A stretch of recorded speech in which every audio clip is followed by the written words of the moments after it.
we have communicated in the past, and we are really, really indebted to you all. And above all the CV or biodata, whatever you read by heart, these two are wonderful gems and very good and clean at their heart. And one word for me, for Dr. Ritu, is that she is a very devoted person, and everything she surrenders to Mother Almighty and Jai Mata Di. Jai And Mata Di. and I am really, really very much happy with these things. Once anybody who surrenders to Almighty will always succeed and progress in life. And a very charming person, very affectionate person, and very knowledgeable and well-read. And we say her the master of assisted reproductive technique in Delhi. And and yes. And बस हो गया sir, आप जैसे बड़े लोगों के आगे. नहीं. And Dr. Bipasa, I am meeting her for the first time. And this is my daughter's laptop, Sheila. So she's Sheila. Yes, Sheila. Yes, thank you. And we will be happy to hear from both of them. I think Dr. Ritu will be speaking on bacterial vaginosis and probiotics, which is the need of the hour today. And subsequently, Dr. Sheila will be speaking on diet and PCOS, is very need of the hour.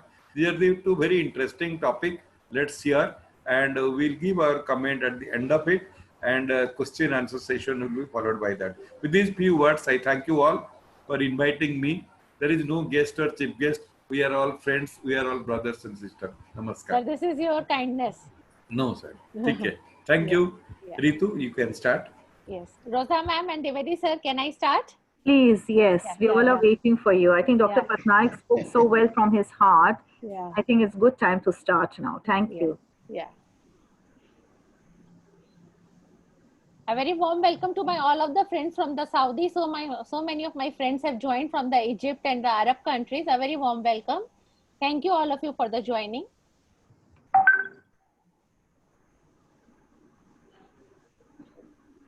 Yes.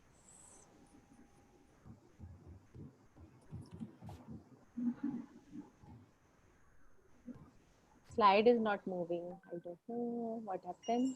Yes. My slides are visible, I think. Yes, it is visible. Yes. So, a very good evening to all dear friends. The topic which I am going to discuss today is the vaginal infections and probiotics. So friends, as all of us we know, the vaginal flora, the microbial species that inhabit the vaginal tract, play an important role in the prevention of infection. Over than 50 microbial species have been recovered from the vaginal tract in comparison with the gut, which is populated around with 800 species. Despite the close proximity between the gut and the vagina, microbes in the vagina are much lower for the reasons unknown.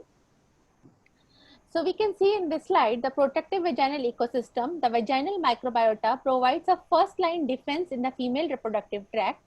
You can see in this diagram, the vaginal ecosystem, the estrogen, glycogen, and how the lactobacilli is converting into the lactic acid and maintaining the pH of 3.8 to 4.5, which promotes the growth of lactobacilli, which inhibits the growth of the pathogenic organism. As we all know, the lactobacilli, the Dorderland bacillus, is the dominant inhabitants and the cornerstone of the vaginal health. So the normal vaginal microbial ecosystem, as we know, when the pH is altered, the restoration of the microbiota is very, very important. Now, what are the normal microbia in the normal vagina? They are known as a Lactobacillus crispatus, Jensenii, Gasseri, Iners, and Plantarum. There are some species which are commonly found. Besides that, there are so many other less common species: Atopium vaginae, Gardnerella vaginalis, Streptococcus species, Prevotella, Megasphaera, Peptostreptococcus, Staphylococcus, and so many others. So, as we know, the healthy vaginal ecosystem, the dynamic equilibrium exists between the epithelium, the normal colonizing organism, mostly the Lactobacillus species, local secretory and cellular immune factors. Vaginal pH is maintained for the acidic 3.8 to 4.2, which creates an unfavorable environment for the pathogen. This is a very beautiful diagram. I got it today only in one journal, so I thought of incorporating this. We can see there clearly in the different stages of the female life. In the premenarche, the pH is 7, vaginal epithelium is thin and fragile, and the vaginal pH is about 7. And because the low frequency of the lactobacilli, when the girl reaches to the puberty, the pH becomes 4, the vaginal epithelium thickens and intracellular glycogen production begins. Cervicovaginal secretions are produced and vaginal fluid becomes acidic. Again, at the time of the reproductive age, the pH is 3.8 to 4.5 as the estrogen causes the thickness, glycogen content and parakeratosis of the vaginal epithelium. Lactobacillus species predominant in the vaginal flora, 92%, and vaginal pH is acidic.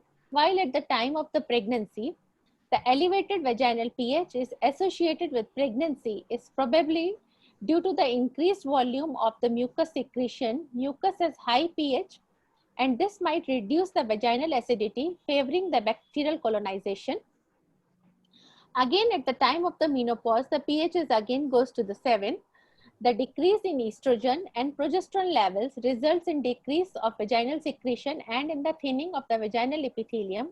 Lactobacilli decreases and the vaginal pH rise. These modifications make the vagina more susceptible to the infection. So, the studies have also shown that the ethnicity also plays a role in the vaginal microbial composition. There are the studies which shows the bacterial vaginosis 2 times more prevalent in the communities with African background compared to Dutch background. And there are some studies regarding in the favor of the genetics also. So now again this graph is showing the pro and anti-inflammatory effects of the vaginal bacteria. There are the numerous studies have been published in the favor of this regarding this Atopobium vox in it, the immune response interleukin 6 and 8 in the cervicovaginal tissue culture. Regarding the use of D and L lactic acid, there are so many studies have been published. So I think I will skip this, yeah.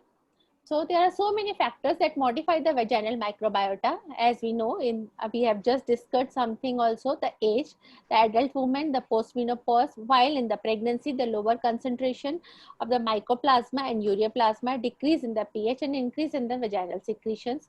Other factors which are incorporated in the infections is the aerobic vaginitis and bacterial vaginosis. While other in the ethnic group, smoking and cancer also reported. Smoking causes the low estrogen levels and the decrement of the lactobacillus species.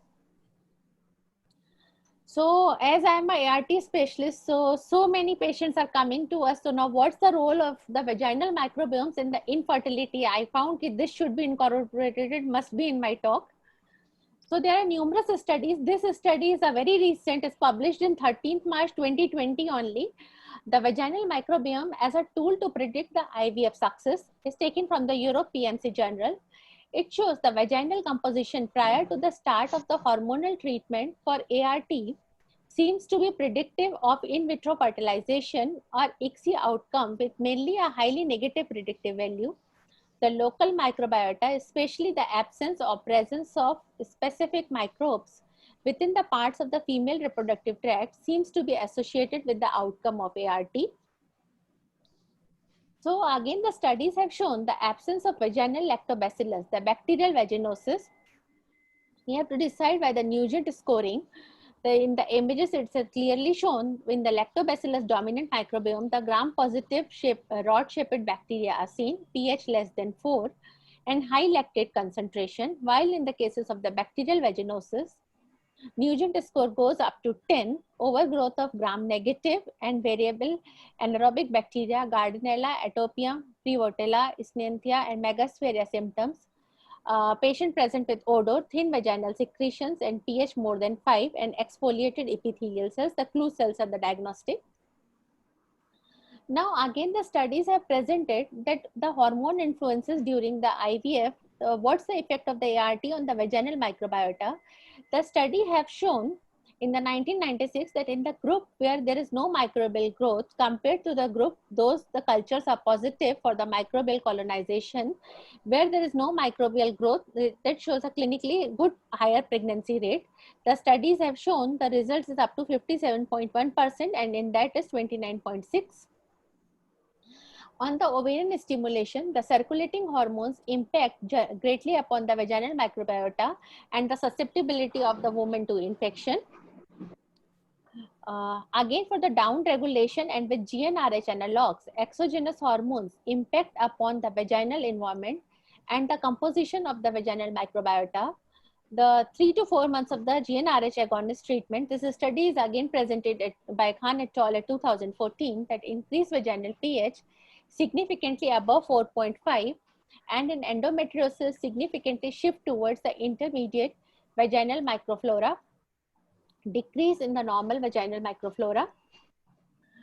Again, at the time of the ET, if there is a vaginal microbiota on the ET, day of the ET, of the embryo transfer, affects the pregnancy outcome. Women with ongoing pregnancy with characterized by the top gender by some fraction. The Lactobacillus species was considered to be the top species. So the great care to be taken to reduce the risk of the microbial transfer into the cervix during the ET by cleaning the external os of the cervix with the culture medium.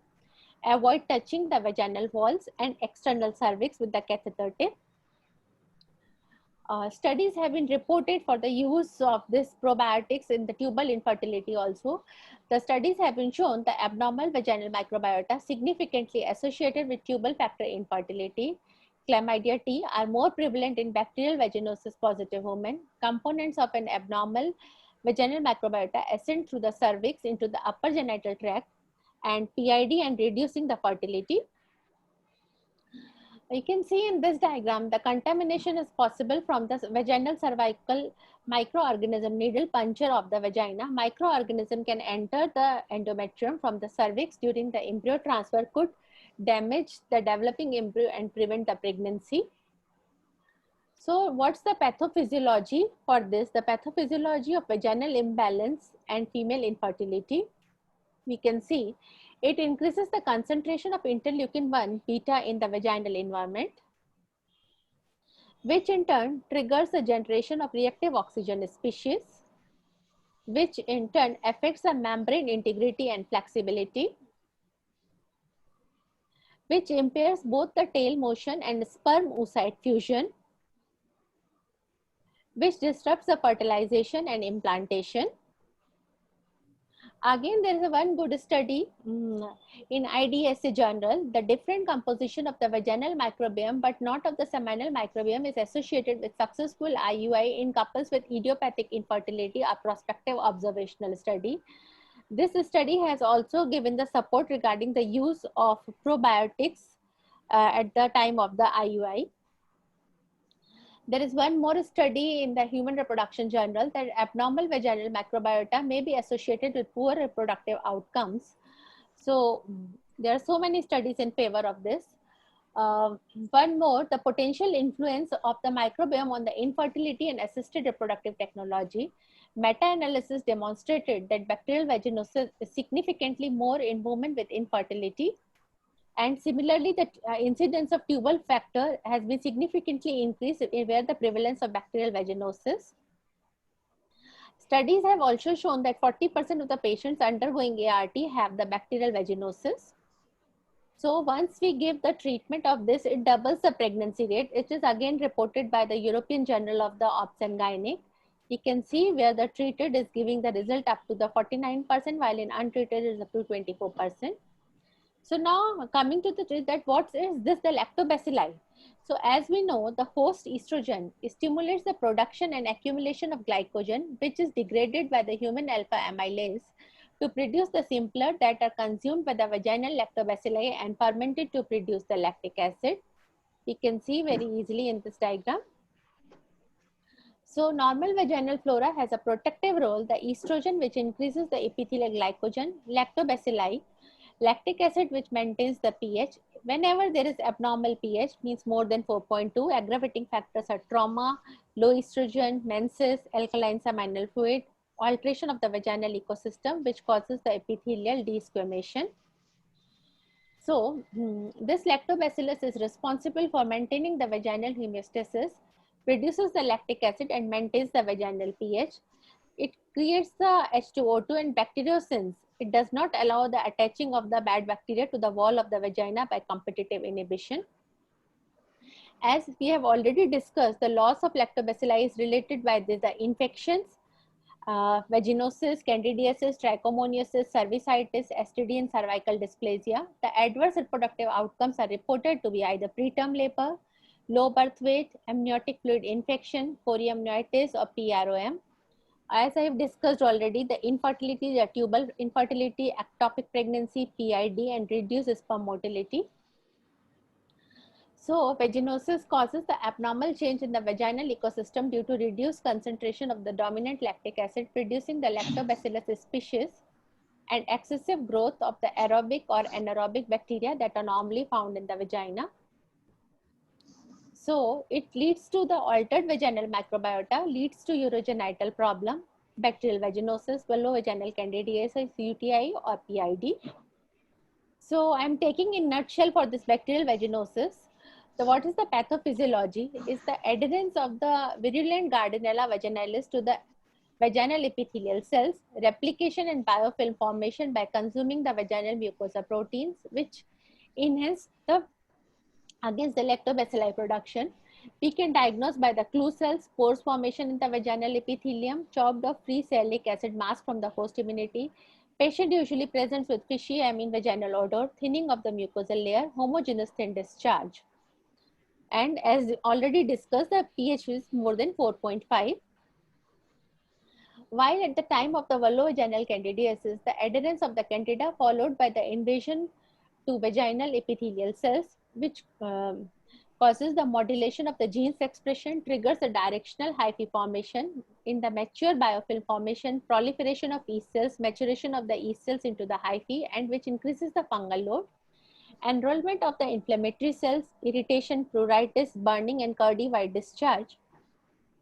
While in the trichomoniosis, the adherence of the virulent Trichomonas vaginalis to vaginal epithelial cells, the activation of adhesions, proteolytic degradation of the mucosal layer, fishy amine vaginal odor, homogeneous thin discharge. In the elongation of Trichomonas vaginalis, the pseudopods integrate at the site of the contact, the host immunity invasion, which causes the growth of this bacteria, which again as a fall in the lactobacilli and increase of the vaginal pH.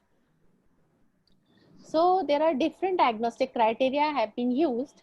I can showing in this diagram, the vaginal pH normal is 3.8 to 4.2. While in the vaginosis, it increases more than 4.5. Patient complains is discharge, bad odor, or itching, and discharge is thin, white, milky gray. While in vaginitis or trichomonal vaginitis, pH is 4.5, and the patient presents with frothy discharge, bad odor, vulval pruritus, and dysuria. And discharge is yellow, green, and frothy. While in candida, pH is less than 4.5. Itching, burning, and white curdy cottage cheese discharge. In the amine order, I can show this. Yeah, the WIF test. Though currently, we are not doing. We are diagnosing mostly clinically or by the pH test. Trichomonas patient and this bacterial vaginosis patient is typically present with the fishy smell. The incidence what is reported of bacterial vaginosis is 40 to 50%, while low vaginal candidiasis 20 to 25%, yeast vaginal infection 75%, and trichomoniosis 15 to 20%. Again, this diagram is showing that how much is the risk by this infections. The lactobacillus crispatus is associated with the healthier pregnancy. This diagram is showing the different bacteria have been mentioned here, how they are adversing the outcome of this. The bacterial vaginosis higher during the pregnancy, higher risk of preterm labor, PROM, chorioamnionitis, group B streptococcus colonization, onset of labor and inflammation. So the management I have taken in short for this also. So we are giving the metronidazole, as we know, the 500 mg TDS or gel 0.75% applicator intravaginally for 3 times a day. While in the pregnancy, the dose is recommended 250 mg orally 3 times a day for 7 days, or 500 mg 2 gram dose, a single dose or gel 0.75% applicator intravaginally 3 times a day for 5 days. Clindamycin cream is recommended, 2% cream, 1 applicator, 5 gram intravaginally or at bedtime for 7 days. Or during pregnancy, the tablet 300 mg orally twice daily for 7 days. So, but if we give this antifungals and antibiotics, they do not restore the vaginal microbiota and defense mechanism, resistance to biofilm forming pathogens, high recurrence rate, 52% is reported. As we know, the antibiotics unable to fully eradicate the vaginal biofilms associated with bacteria. There are numerous studies have been published in the favor of this. Swidinsky and colleagues have investigated the influence of oral metronidazole therapy on the Gardnerella vaginalis biofilms and reported that biofilms were only temporarily suppressed and that in most of the cases rapidly regained activity following the treatment cessation, while other study has been reported by Ellis and colleagues to determine the in vitro susceptibility of bacterial vaginosis associated biofilm forming the bacteria to metronidazole and tinidazole and clindamycin. They have shown that they are resistant to metronidazole and tinidazole and around 67% to clindamycin. Now then, what to do if everything is coming the resistant and patient is not getting the benefit? So there are always the effective ways due to bacterial. Antibiotics are not always the answer. They are, due to this bacterial and yeast resistance, antimicrobial therapy usually kills the common cell lactobacilli in the vagina and results into the elimination of the lactobacilli from the vagina. So it results, once we give the long term of antibiotic, it results only on a temporary decrease and dysbiosis, which is associated with higher recurrence rate. And this antibiotics fails to eradicate the pathogens due to biofilm formation. So this study is again I got from the PubMed journal that how the probiotics are useful for the treatment of this vaginal infection. So for the use in the bacterial vaginosis, the treatment approach is replacing the depleted lactobacilli using the probiotic strain. Administration of lactobacilli contribute to the treatment of bacterial vaginosis. Now, bacterial vaginosis biofilms, how the probiotic acts. So in this, the bacterial vaginosis, the presence of a thick vaginal multi-species biofilm, where the Gardnerella vaginalis, the predominant species. Biofilms are the communities of microorganisms attached to a surface and encased in a polymeric matrix of polysaccharides, proteins, and nucleic acids. Bacteria within biofilms are not effectively eliminated by the immune system or fully destroyed by antibiotics. Vaginal biofilms causes the treatment failure and recurrence. So the probiotics, now what to use and what not to use. So what we are dealing is today with the probiotic with Indian genome specific strains, the vaginal specific strains. The maximum colony forming unit is the 10 billion per colony FU. So the probiotics containing the lactobacillus used over a long period and alternative to antibiotics, particularly within the context of the higher infection.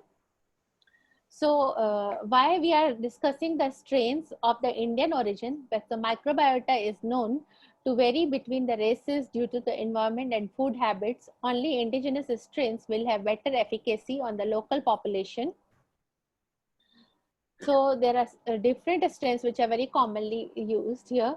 The Lactobacillus acidophilus, Rhamnosus, Reuteri, Plantarum, Casei, Fermentum, Bifidobacterium, Bifidum. Total count is 10 billion CFU, higher, better efficacy than gut-specific probiotics. This is also very important because in our OPD daily, we are getting some WhatsApp messages from the different companies. He use this probiotic, use that probiotic. Now, which probiotic is giving a best result, which is having a common composition with the same to the vagina of the Indian population. So the new studies have supports the benefits of the probiotics with vaginal lactobacillus. Probiotics with lactobacillus specific to the vagina help to maintain the flora when taking the antibiotics for bacterial vaginosis or those prone to infection. This study is again in June 2020 only published in PLOS Pathogens reveals the women taking antibiotics for bacterial vaginosis may be able to improve the treatment outcomes if vaginal probiotics with lactobacillus are taken in conjunction. Again, this study have come for the Gardnerella vaginalis, the 2 billion of CFU of Lactobacillus reuteri is having a good result, which is tough on Gardnerella. It reduces this biofilm surface area, depth, and density. So the maximum colony forming units 10 billion. The studies have shown, this study confirms the potential efficacy of orally administered lactobacilli restores and maintain a normal urogenital flora, and shows that over more than 8 viable organism per day is the required dose. Again, this study, this also I found it today only, the role of probiotics in the urogenital healthcare. That's why I found of inserting this. So now again the question comes whether to give the oral probiotics or the vaginal. These days everything is available in the market. So now what's the advantage of the oral? If the vaginal specific strains of the probiotic lactobacilli are given orally, that may be in addition such as degradation of the lipids, increase in conjugated linoleic acid, as well as the modulation of the inflammation and reduction in pathogenic emergence from the rectum into the vagina. Oral intake of the probiotic strain successfully survived the low pH and bile salt of the stomach, passed through the intestine. This then ascend without functional intervention into the vagina. So effect of oral supplementation of probiotic capsule in the treatment of the bacterial vaginosis. There are a lot of studies have been that how it is helpful in the itching, white discharge, and odor. We can see in this beautiful diagram how it is reducing all the 3 symptoms. So biological control of vaginosis to improve this reproductive outcome. It is again by the Indian Journal of the Medicine, it has been reported. The administration of probiotics can aid in recovery from infection and restore and maintain the vaginal pH. So it can be used for the prevention and treatment of candidiasis and other infectious diseases. It shows the treatment with probiotics promotes the reestablishment of the natural condition of microbiota with advantages over the conventional antifungal because they do not require the microbial resistance, are non-toxic when administered in adequate amount, and therefore do not produce undesirable side effects and also stimulate the immune system. So again, there are a lot of studies in the favor of this in the postmenopausal women also, how the probiotics help in the prevention and treatment of the infection. This study again gives the study again gives the result that the strain specific probiotic complex after antibiotic mandatory to reduce the potential recurrence and cyclical use of the further antibiotics. So we have commonly seen the patients are coming with white discharge or the fishy odor in the pregnancy also. So I found I will incorporate these 2 slides, the use of the probiotics in pregnancy. The rationale of the probiotic supplementation during pregnancy is also very important as alteration of the acquisition of the neonatal flora promoting the preterm delivery. Pathogenic bacteria in the amniotic fluid activates the innate immune response and production of prostaglandins, which increases the uterine contractility, which increases the greater possibility of preterm delivery, development of neonatal infections, sepsis, and necrotizing enterocolitis. So this is also very, very important, the use of the vaginal probiotics, vaginal oral. This study has done for the vaginal in the how it is giving the helpful during the pregnancy. The vaginal administration of lactobacilli is effective in preventing and development of abnormal vaginal microflora and lowers the pH. We can see beautifully in this diagram how it is beautifully acting. Now, as the vaginal, I got this study also. So now, what's the advantage of the vaginal? See, orally is to consume probiotics are believed to ascend the vaginal tract after they excreted from the rectum. While the vaginal probiotics has been recommended, the probiotic bacteria directly introduced into the vagina, the time acquired to affect the vaginal health is longer with oral than the direct vaginal administration, and depends on the viability of the strains as they pass through the stomach and gut. Vaginal administration allows the direct replacement of the probiotics for the unhealthy vaginal microbiota. Studies have shown that it takes less time to acquire the affect vaginal health and higher local lactobacilli concentration, while with oral, the less number of the lactobacilli can be delivered by the oral route, reaches the vaginal tract, clearly lower than via the vaginal administration. but vaginal probiotics is still a new concept in India, and still they are very costly. And being a tropical country, some patients are still very hesitant to use this vaginal probiotics. With this, I will wind up my presentation today. Thank you for patient listening. Only if someone is interested. So yes, first I will answer in the So Ritu, would you like to answer the questions now or maybe after the talk, the second talk? Whatever you say, ma'am, no problem. Dr. Patnaik and Dr. Ritu, it was a wonderful presentation. I think the two topics are different. Yeah. So if there are any question, Rosa, we can take a few questions now. Yes, sir, Prachi here from Shield. So I will read out a couple of questions are there. Yeah. Go ahead. Yeah. Thank you, sir. Thank you, ma'am. The first question is regarding candidal vaginitis and the pregnancy. Yeah. The question is, it is more common in pregnancy, and in pregnancy the pH also changes. So how two are connected, and what's your opinion, and why there are more vaginal candidiasis are seen in pregnancy? Okay. I think Rosa ma'am is going to answer this. We have discussed. So what usually happens, Ritu, congratulations, you spoke very well and Thank you've you, covered ma'am. quite a lot of the aspects. Yeah. So what usually happens in pregnancy is there is increased number, the amount of secretion increases as the days of pregnancy, weeks of pregnancy increase. So what usually happens are patients, when we don't counsel them properly, they wear linens which are wet. They have got a moist area in the vaginal area. The season of the country also being a very hot climate adds on to increasing the area good where the Candida vaginalis will thrive. So one reason would be this, what I understand. And of course, because of the immunity of the patient and the unhygienic condition. Also, we have to remember, of course, this comes out of the context of what we say, but constipation is another factor where we have increased number of infection during pregnancy, where the patients have to be told to keep their motions soft, not to have to avoid constipation. So everything again starts with counseling of the patient when they come to you when they are pregnant in the first trimester. You see, another reason is most of the patients are not aware, especially the ones who are newly married and they're just pregnant. They have sexual contact even when they are pregnant with the partners. Now the partner may be having a little bit of infection, which is usually in the male not seen.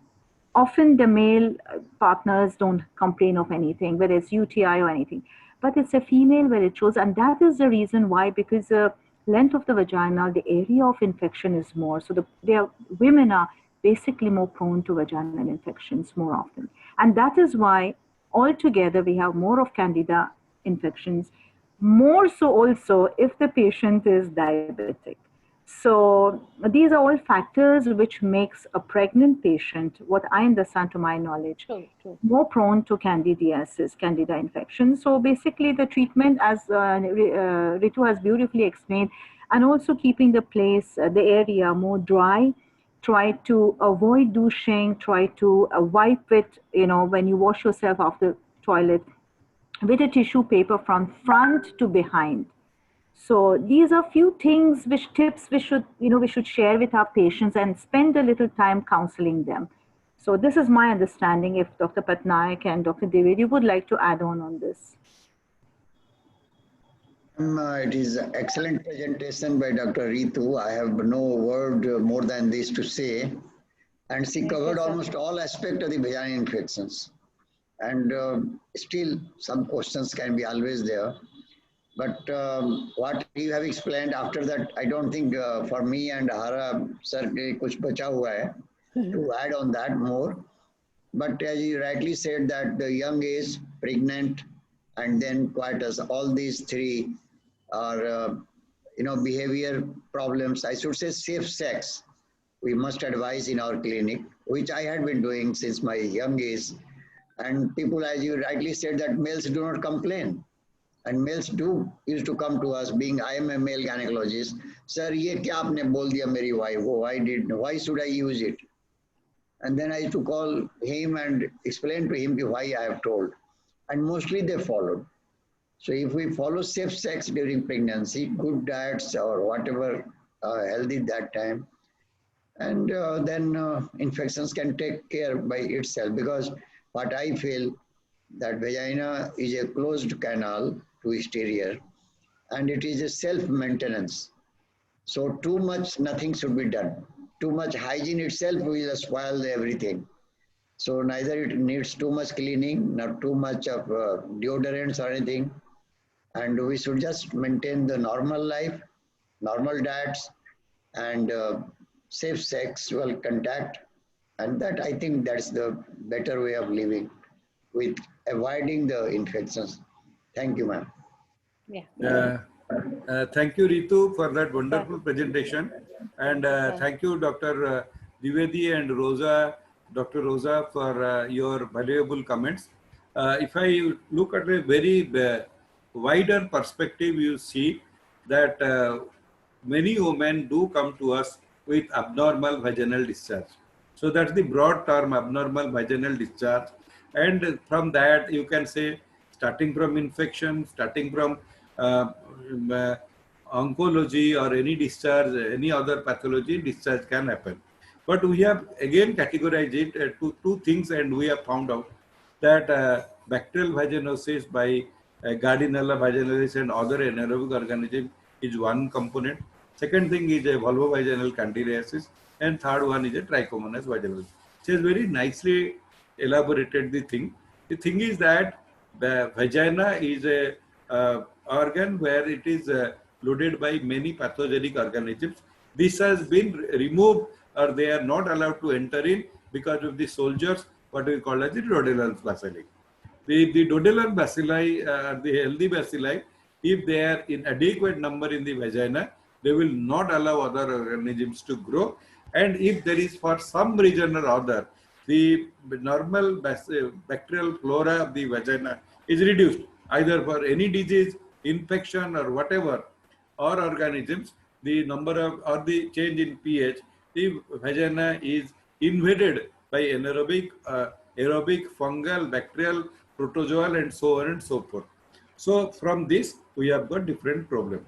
So the answer is that we must remove the pathogenic organism by giving them the appropriate treatment, which she has told. Second thing, bring back the soldiers, sir. In your army term, I will like to say that if you bring enough soldiers, the Dodellal bacilli are brought back in the vagina and they are kept in readiness, then the foreign invaders, the Chinese, will not enter into your LAC. So that's the one. So how to increase? You have to give them treatments. She has told for candidiasis, she will give antifungal. For Gardnerella, she will give this. And for trichomoniasis, she has enumerated the treatment. But the concept is that how to prevent reinfection. The answer to it is probiotics. Sure. Bring your soldier and strengthen them. The Gardnerella vaginalis and vulvovaginal candida will be wiped out by treatment, and the cause behind it, like she has told, diabetes or other things, they should be treated, and so that there will be no, and the pH should be maintained in the optimum level.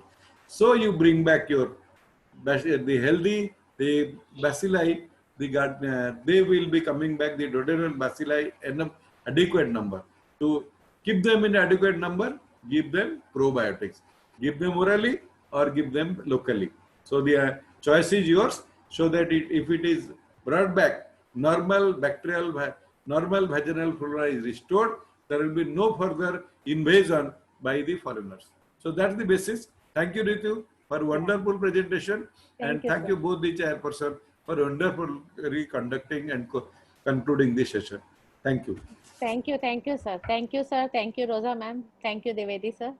I think Dr. Vidyasagar wants to know the name of the antifungal. So asking for the local antifungal. Local antifungal, these days we are using the fenticonazole. A single tablet is coming vaginally, having a very, very good results. Other question is by Dr. Rajeshwari. She is writing probiotic routine in pregnancy. Is so from when and how long? So I will give my opinion, then I will take Rosa ma'am, your opinion also. Yeah. So usually if we are giving the vaginal probiotic, the vaginal we have to give for the 8 days in every month. If we are giving this oral probiotic, then we can give 1 tablet daily. If the infection is more than 1 BD also we are giving. Ma'am, your opinion, please. Yeah, so what I usually do with my patients who are high risk cases, especially, and I deal with a lot of IVF cases who come to me. Yeah. So I usually keep the patients from the second trimester onwards. Every month for 10 days, I give an oral antibiotic twice a day. I tell them to repeat it every month. And with this, I've seen over the past, like this, what the brand I'm giving usually, this was not there 2-3 years back. So I've noticed that most of the patients do well, fairly well, especially these high risk cases. And they go on quite well, as Dr. Patnaik said, that because you're giving them the army, taking care of them. So I felt that what I'm doing every month gives a good result to my patients. So they don't come with any itching or extra discharge. They are happy, I'm happy, and they deliver after 37 weeks. True, true. Sir has given a very beautiful quote, na, bring back the soldiers. Very nice, huh? I like that. Yes, yes, yes. Dwivedi sir, can you suggest us some the role of the diet for this? The role of diet is certainly there because, as I said, that anything too much is bad. And if it is too much of anything like carbohydrate rich diets or modified sugars, what you call white sugars, and then caffeine. And among the vegetable group, the onions are not good for the vaginal health because of it may give some smell as it smells by nostril or mouth. It can percolate there. And among the dairy products, yogurts, etc., is very good for vaginal health, but not the cheese. One must avoid the cheese. And lastly, if somebody is using Ayurvedic formulation, I do not know too many of them, but any formulation which increases your blood flow inside the vagina, it may not be infected discharge, but she can get conscious of it, why I am having too many discharges. So a few months back, 1 year back rather, somebody had consulted me that my wife is taking for last 10 years this drug, some Ayurvedic drug to clear her menses. And what she was having was that just a spotting every month 2-3 times. I just told him, can she stop this drug or can you throw that bottle outside the house? He listened to me, and till 3 months in contact with me, that gentleman said, sir, all problem has gone. So we should not think that Ayurvedic things are harmless. If you use unnecessary, it can create problems. Otherwise, just follow the normal diet, healthy diet, and be healthy. Thank you, Dr. Ritu and Madam Rosa and Patnaik, sir. Thank you. Yeah. Thank you, sir. Besides that, I want to emphasize one very important point, especially in the metro cities, the young girls, all who are coming are having a very much addicted to smoking. Non-alcoholic, I forgot about that. So, smoke, yes. Yes, sir. So means especially in Pune, so many girls are coming with this complaint. You're very right. Every second patient is addicted to smoking, if we ask. And now increases the vascular reactions, in the any epithelium, and discharges increase too much. Sir. Yeah. Thank you, Ritu. And thank you, Ritu. And thank you, Dr. Dwivedi and Dr. Rosa. We should hear now Dr. Sheila Tanna regarding PCOS and diet. She will elaborate extensively about the diet and other things. I think Dr. Sheila, you can have your presentation now. Sheila is also my very, very good friend. Welcome, Sheila. Sheila is saying she is dietitian, not doctor. I understand her lip reading. She is saying that only. Sheila No is problem. No but problem. You are the Sheila, doctor for the diet, yes, doctor for diet, yeah, and we accept. but Uh, Sheila presentation is very, very nice. Means last time we have done one Well. webinar was attended by 920 doctors. What a I think grand I hit. heard Let's that hear. one. Okay. I heard Yeah, that yeah, one. yeah, yeah. We can go ahead. Yeah, yes, yes. Over to you, Sheila. Well, very warm welcome. You are muted. You have to unmute. Sheila, Sheila- you unmute first. Go to the extreme corner and click. On the Unmute. microphone. Yes, done. Yeah. Okay. Am I audible now? Yes, yes, Yes, yes, yes. yes. I'm not going to show any scientific presentation, nor any charts, nor That's any good. of the case studies. We'll straight go to food, which helps Yes. in smoothing the PCOS symptoms. I have been practicing since last 15 years, and this is all my experience. It is no bookworm knowledge, not a Google knowledge. Okay, first thing, I start with methi seeds in the morning. Methi seeds and flax seeds, they work very well in controlling the hyperinsulinemia, insulin resistance, and also it lowers the cholesterol. So just 1 teaspoon methi seeds,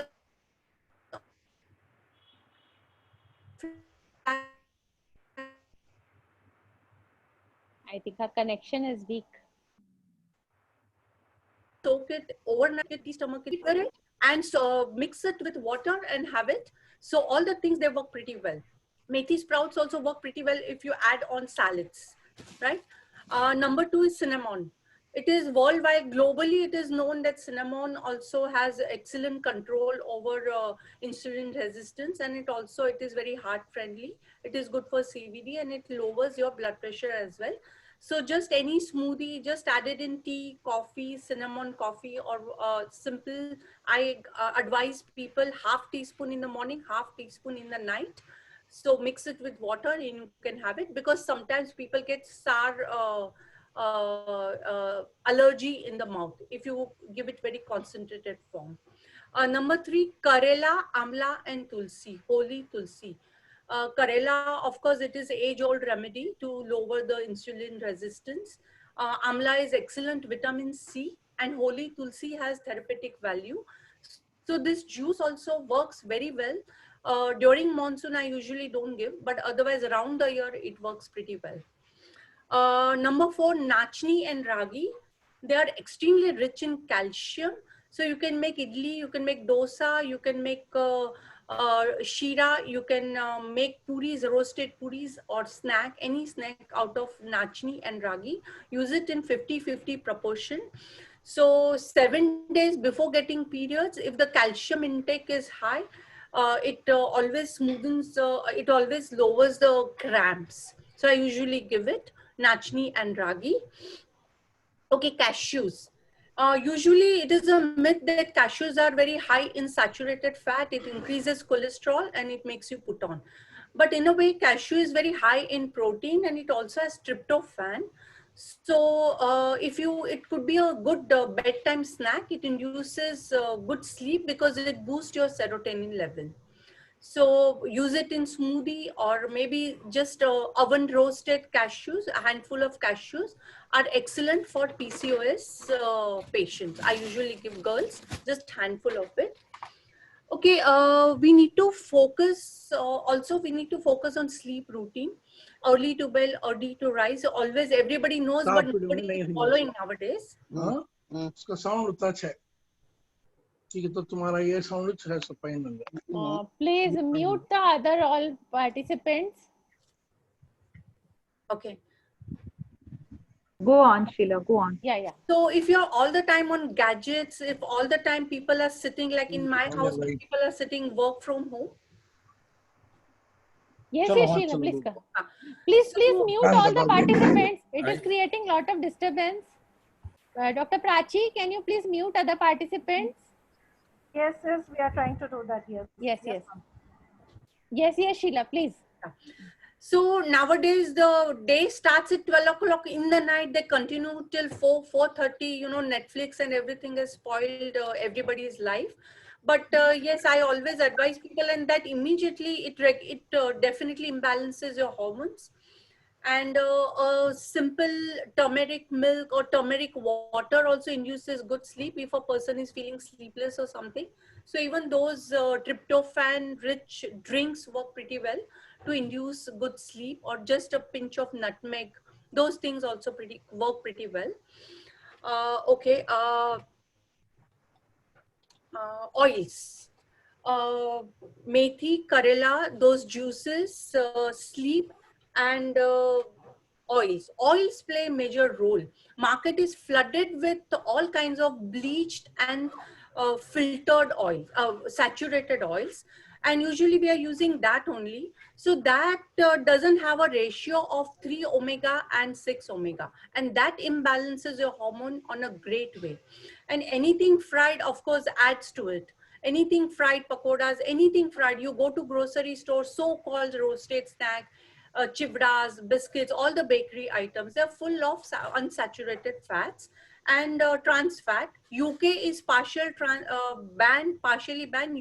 USA has 100%, they've banned trans fatty acid, but India, they don't have any concept, right? So you just pick up a pack of wafers or any fried singdana or honey roasted singdana. Now today, you know, everything is trans fat. So it should be strictly avoided. And use cold pressed, all seed oil are excellent. Cold pressed oils are excellent. It has a good ratio of 3 omega and 6 omega. That also helps in balancing your hormones. Number 2, coconut oil. It is a hero oil today. Coconut oil, coconut water, and coconut all have therapeutic values, and it is an excellent oil. Extra virgin coconut oil, if taken 1 teaspoon a day, that also helps in balancing your hormones. And cow ghee, that is of course for ages, even Ayurveda says cow ghee is excellent fat. On heating, it doesn't get converted into trans fatty acid. So for tadkas, for khichdi, for rice, for cooking, cow ghee, coconut oil, and all the seed oil, sunflower oil, the sesame oil, groundnut oil are excellent. But even if you want to fry something, fry in cold pressed oil and throw away that oil. Repeatedly, if you heat any oil, it gets converted into trans fatty acid. And of course, that is the biggest villain today. It also helps, it increases your cholesterol, and it imbalances your hormone on a great way. So oils we discuss. Now cow ghee. Cow ghee has to be homemade, made out of curd, and not outside ghee, which is bleached again, because to increase the shelf life, directly from malai, they make ghee. So any outside ghee is made out of malai. So again, it is bleached, it is re-bleached to increase the shelf life. So always make ghee at home and have 1 teaspoon of coconut oil and 1 teaspoon of cow ghee. These are excellent fats. It balances 3 omega and 6 omega ratio. Okay, now I cannot forget olive oil, right? Anybody, whoever comes to me, they tell me, okay, I will use olive oil because it will solve all my problems. So olive oil is only for salad dressing and not for tadka and not for Indian traditional cooking. So no need to use all those expensive Spanish or French olive oils. So simple, locally available cold pressed oils are fair enough. Okay, now fruits. It is always said that low GI fruits are excellent and high GI fruits like bananas, papayas, they are bad. But bananas, if you eat in the morning, bananas, if you have after post meal, it definitely you gain weight because of that. But bananas, if you have empty stomach or just as munchies, if you have one banana, it is very, very high in potassium, as everybody knows. So it improves your cramps on a great way. So every day, one small elchi banana works pretty well to smoothen the PCOS symptoms. but don't eat, don't not to add sugar, or if I tell not to add sugar, people add jaggery, people add honey. But honey and jaggery have higher glycemic index, higher glycemic load than sugar. So if instead of sugar, I always advise people to use stevia. So it is plant-based, it is very natural, and it is as sweet as sugar. So in tea, coffee, in any dessert, it is always advisable to use stevia, which is green in color and which is plant derived. So yeah, that is okay. All the nuts and seeds. It is known sunflower seeds, pine nuts, sesame seeds, flax seeds. They all are very good, but people don't know how to use it. वो बोलते हैं तो एक बार लेके भी आते हैं, but they say कि chew कर करके में, you know, they are not edible. So always soak it, always roast it with little bit of salt and turmeric, and you can use it as mukwas. So every day, 1 tablespoon of all the seeds are extremely good. It gives you a lot of protein, it gives you a lot of B12, it gives you good fat, and it also helps in smoothing all the PCOS symptoms. And all the seeds are also induces good sleep as a bedtime snack also. People can have it in any bedtime drink or a smoothie. Okay, now perfumes and cosmetics. People are not talking about perfumes and cosmetics, but perfumes during the pregnancy or during PMS also, people, if you're too much into perfumes, it is called parfum. So parfum is also alcohol based, and if you are using too much of perfume and too much of sanitizer, right now it is call of the day, but anyways, so that also causes a lot of hormonal disturbance. Okay, if you're sitting in front of the computer for 8 to 10 hours without moving in a dark room, that red light or blue light, even that causes a lot of hormonal balance. So I've seen a lot of people improving if you take those precautions.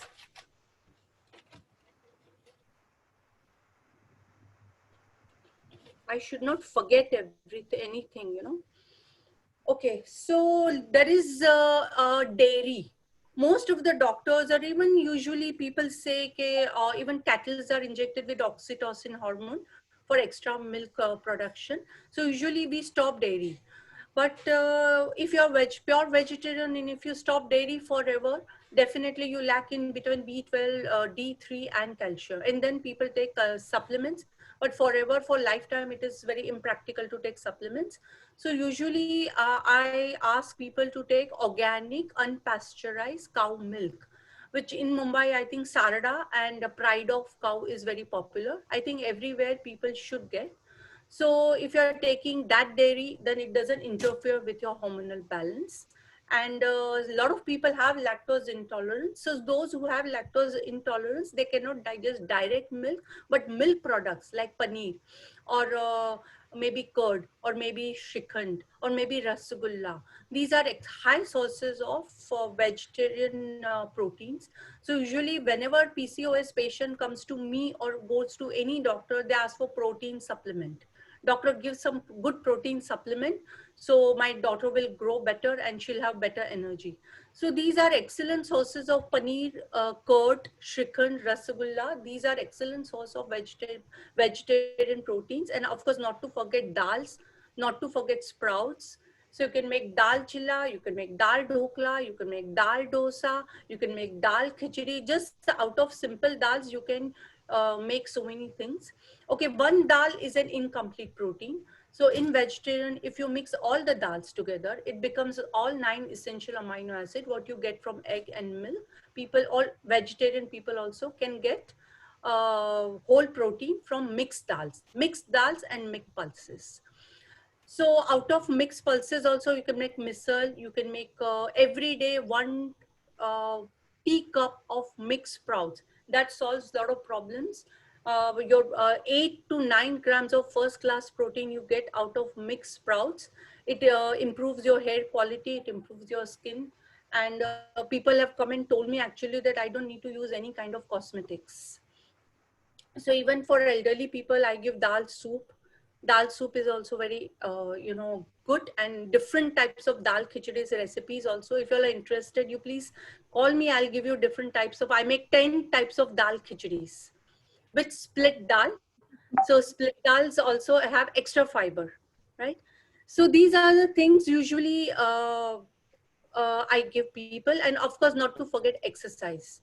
The exercise is the least focus. People are more focused on food supplements, protein supplements, medications. So when I tell people, "Arey, kahan time hai?" But at least 35 to 40 minutes of any aerobic exercise at a stretch at elevated heart rate. If a person does simple spot jogging, simple walking, simple cycling, or swimming, I guess right now only cycling and walking and spot jogging. Just simply spot jogging at elevated heart rate, non-stop. That also works pretty well for weight loss.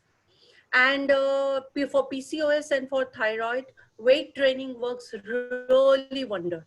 So a simple, whenever I say weight training for girls, they look at me, oh my God, I'll look like Salman Khan. But weight training, it really retains your muscles. It gives you good body shape. It makes you more confident. And that definitely smoothens your PCOS symptoms as well. And not to forget water, 2.5 liters of water. And that also people nowadays, like foreign countries, people have started using honey, lime, fruit juices. So instead of taking honey, instead of using sharbat, instead of using roo afza, I tell them to have herb or fruit infused water, simple lime slices, simple have mint, or simple mosambi slices or orange slices. Just soak it in water and have this flavored water entire day. It also has a lot of minerals. So it gives you quick pick-me-up effect. It keeps you full with less calories, and you don't crave for unnecessary carbohydrates during the day. So I guess I've covered all the points. And this is for thyroid and PCOS. It goes hand in hand. Very nice, Sheila. Thank You you, covered madam. all. Very Yeah. well spoken. Yeah. And you covered most of the things. Only thing I wanted to know one more among the isles, the Bengal, Bihar and UP and up to Punjab also, they use mustard oil very well. If it Most is of our cold diets pressed, is with mustard oil, but you did not take the name of that. So I thought that I should I'm remind sorry. you. I'm sorry for that. Mustard oil is also very good, but unless it is cold pressed. It has a arachidonic acid also. For the males also, it is quite good. Arachidonic acid as one of the essential amino acid. Absolutely. So you recommend or you don't recommend? No, I do recommend. But here in Mumbai, especially, mustard oil is not used. I have stayed in Bombay. They don't use much. They don't use. So Sheila, you spoke very well. I had a question, and this question is often asked, from patients. Now, there are certain people that they say we cannot have papaya at night. We should not have fruits at night. So I want you to tell us as nutritionists that what is the science and what do you say? Because often the PCO patients come with constipation. And that is one reason they have, they don't drink water. So when we tell them to have fruits, they have this excuse that we don't have time, daytime, night also is. So what is your take on that? The second question would be, what is your take on a keto diet or intermittent fasting? Nowadays, these girls are coming and they tell us, we learn from them. During our time, we never had all this. So 2 questions to you. Sure. Okay, fruits always need to be taken empty stomach, because when you eat something and anything after full meal, if you take, it takes longer to get digested, right? Fruits are pre-digested. It takes within 15 to 20 minutes, you digest your food. But when you are taken full meal and after that, if you take fruit, so it creates a lot of disturbance in digestion. So we always recommend people to take fruits during the day. And for constipation, Dudi works very well. Lauki in the night, if you take 1 bowl of lauki, salt, pepper, coriander leaves, and little bit of ghee ka tadka, this cures your constipation forever. A lot of people, they come to me for pregnancy fitness as well. So usually they are not given any kind of medication, and usually during pregnancy people have acidity and constipation. So this is age old remedy, Loki. Avoid all kind of pulses and heavy to heavy to digest food in the late evening. Have fruits, whole fruits.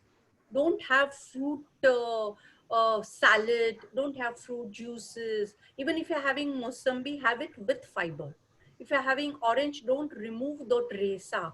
Don't remove that fiber. Have it with resha. And have this lot of herb infused water, herb, herb, kothmeer, like coriander leaves, mint leaves, a lot of rosemary, a lot of basil. There are a lot of herbs available in the market. So learn to use those, top it up on the food and have it. So indirectly you're having a lot of fiber. So constipation, acidity, acid reflux, use a lot of ginger. Ginger is very digestive. People say garam nahi lagega. I said no, ginger is excellent. So simple ginger juice mixed with water, even that is very, very digestive. If you go to Chinese restaurants, they have ginger candies. Yeah. Yeah. Yeah. So, Yeah, but yeah. usually people here also in Mumbai, people want shortcut.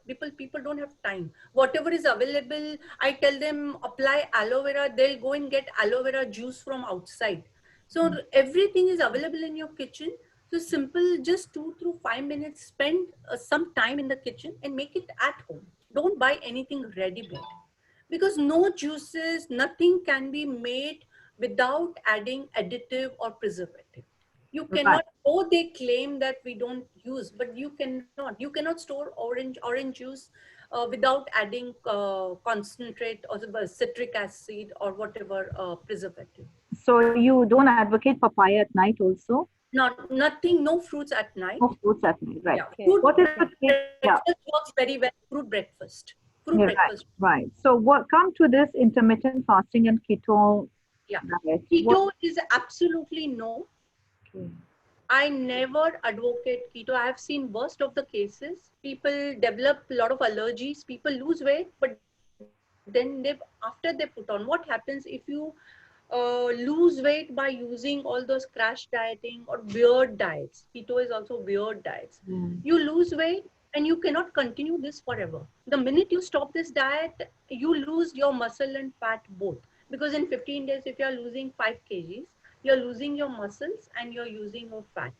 After 15 days, you start eating and you gain only fat, because muscle gaining takes very long. And those fats get deposited on the wrong places, on your tummy, on your butts. And this is repeatedly, now people have tendency to follow any kind of fruit diet, low calorie diet, keto diet, intermittent fasting, any kind of crash dieting, fat diet. You cannot adhere to the stricter the diet, the adherence is less, right?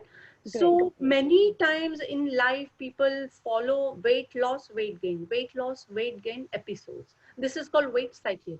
Repeated episodes of weight cycling causes a lot of metabolic disorder, and it also lowers your BMR, basal metabolic rate. So later your weight, your metabolism becomes very slow and it becomes more difficult to use. It should be slow, steady, and permanent. Yes, this is a take-home message actually for the PCO patients, that we don't tell them to have crash dieting and to stick to a diet which is more of, high protein, vitamins, less of carbohydrates. And one more thing I would like to say repeatedly, not all nutritionists and not all dietitians are equipped to treat PCOD. Mostly you go to a dietitian, they have focus, itna time mein itna wazan kam karna hai. So they put them on low calorie diet, no fat diet. So you saw how good the fats are, how good, few things are. So eliminating fat, eliminating completely dals from your diet, just having roti bhaji, it won't solve any problem. It will add to your hormonal imbalance. Thank you, Shalabh, Shweta. before we take other questions, so many doctors are asking the number. Do you want to share? I am sharing my number already. I put in the chat box. That is Yeah, 98. Why Yeah, not? that mine is 9822025023. Those who are wanted to join in the academic group, please WhatsApp me with your name and from which place you are. I can add you in the academic group. Sheila, you please will you share your number? So many doctors are asking. Sure. My number is 9820417053. You can type it in the chat so that everybody can see it. Sure. Yeah. So Well, what I believe, when a girl is 9 to 10 years old, from that time, you know, a girl came to me when she was 9 years old. She went to the doctor. Doctor, isko kuch protein supplement de do. Protein supplements they get into people's nerve, you know. So protein supplement, multivitamin, unnecessary calcium supplements, unnecessary protein bars, that only keep on adding to hormonal imbalance. Anything which is outside, they say protein supplement, they say we don't add sugar. So they add corn syrup, they add jaggery. So sugar has different names. So if not this, somewhere yahan nahi to yahan se, but you are adding that sugar in your system, you know, and for many years and years. So I wouldn't recommend any kind of protein supplement, you know. thank you, Sheila. I think this was really a good eye opener. I think all of us will come to you soon. Why With, not, madam? It would be my pleasure. It would be thank my you so much. And Dr. Patnaik is there. I think, Dr. Dwivedi, we can summarize, finish up Yeah. the session. It's now 9 o'clock. Yeah. I've Only talked to two you. questions. Some doctors are writing repeatedly regarding the use of mushroom. Mushrooms are excellent, but Yeah. don't add too much of butter in it. Yeah. Just roast it with little bit of olive oil, because it's used in continental dishes, and add garlic, and it is excellent. Mushrooms are Yeah. excellent. No plants are bad. Plant-based all the vegetables are excellent. Thank you. Friends, please WhatsApp me. Don't put your number here. Please WhatsApp me the number what I've shared. Yes, over to you, Dwivedi sir. Thank you, ma'am. To sum up, means both of you, the speakers, and have been excellent. And you covered your topic so well. I don't think people have got much to add to that, except being from north side of the country and such a big country. And I had been in a place where ragi is eaten day and night. So ragi is called in our side madua. One should remember it's a millet. And Rajasthan and UP and Bihar, they produce a lot, and it's a quite shiny millet, small. And don't get panic with a ragi. Ragi means Karnataka or Tamil Nadu. No, ragi can be available with us, and it is available in the market as a madua, they call it. So it is quite rich food, and I agree with you. So both of you, I think Madam Roja will agree that and Dr. Haraprasad is not there, I think, Patnaik sir. So our best wishes, good wishes with both of you, and all the more than century people have attended your talks. I saw the number, it never went down below 100. Now in question and answer session, some are maybe here and there or attending some parallel meetings. So Dr. Prachi, to start with, she did a wonderful job, and the sealed, ma'am, I think that's sealed website. Yes. Am I right? Yes, Shield Connect, their website. That is also quite good, and thanks to them. And day before yesterday, after I got your message, suddenly I said, "Is Nachis koi yaad kar sakta hai?" And thank you very much for that. Sir Because नाचीज नहीं है आप ऐसा मत बोलिए sir because Corona has made me non-practicing gynecologist, which I never thought of in my lifetime. I always pray to my deities and everybody that give us a working life as much as you can. But the Corona really, ma'am, means I don't call anyone, and just I work through WhatsApp or something. I don't know how people are maintaining. Maybe you all are young, and Madam Roja, I don't know what is the life. Well, the same thing. This clinic is very no appointments. Telemedication is more telemedication. And I'm always tense parent because my son is in UP government and in a district zone as a medical officer, and their life is quite tough. So Corona has changed us a lot. with that, telling that I only my gratitude to both the speakers will agree with me, Madam Rosa, I think, and excellent talk, excellent solution to the problems of the people.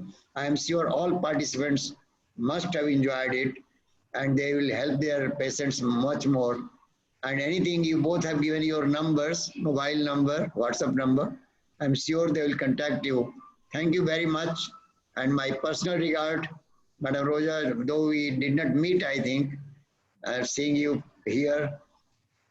And if Dr. Ritu makes us to be on screen sometime more, we'll see. Thank you very much. My regards to all ladies, because my bread and butter, they had been the ladies. Bombay was my PG place, so from that time, and army took me those areas, Karnataka, Maharashtra, Kashmir, Jammu, and so I exposed to all Gujarat, all these areas. Thank you very much. God bless you, and all thanks from me. Thank you, Thank sir. you. Thank you very much. Thank you. Thank you, Thank you. Dr. Thank Ritu. you, Rosa Thank you. ma'am. Thank you, Devedi sir. Thank you, Sheila. Big Bombay, I thanks was to from 76. Ma'am, you are in Bombay or Sheila, ma'am. Ma'am, Did I Sheila miss is from you, ma'am? Bombay. I'm from Mumbai. I'm from Mumbai. 76 to 81, I was in Bombay Yeah. with my Big PG and army posting. Professor Ibrahim has joined from the Egypt. Yeah, big thank you, sir. Sir is conducting the Iron Donald conferences there. Thank you, sir, for joining. Thank you, Rosa Thank you. ma'am. Thank you, Ritu. It was a pleasure. It was a pleasure, Dr. Devedi, Sheila. Wonderful talks, and God bless you. Good attendance at night, and you're doing a wonderful sharing knowledge with everyone. God bless everyone. Thank you so much. Thank you, Thank ma'am. you. Thank Hope you. to see you all soon. Good night. Good night, night. everyone. Good night. Do I have permission to leave? Yes, sir. Yes, sir. Thank Yes, you. sir. God Yeah, bless yeah. you. Thank you, Prachi, Dr. Thank you. Prachi. Thank you, Balaji and Shield Dr. Pharmaceuticals. Prachi, thank you. Thank you, Dr. Prachi. Yes, not to forget Dr. Bala. Prachi, of course. Yes, And Sheil. yes, ma'am. Yeah. Thank you. Thank you. Okay, ma'am. Bye-bye. Bye-bye. Good night. Yeah. Bye-bye. Bye-bye. Good night. Good night.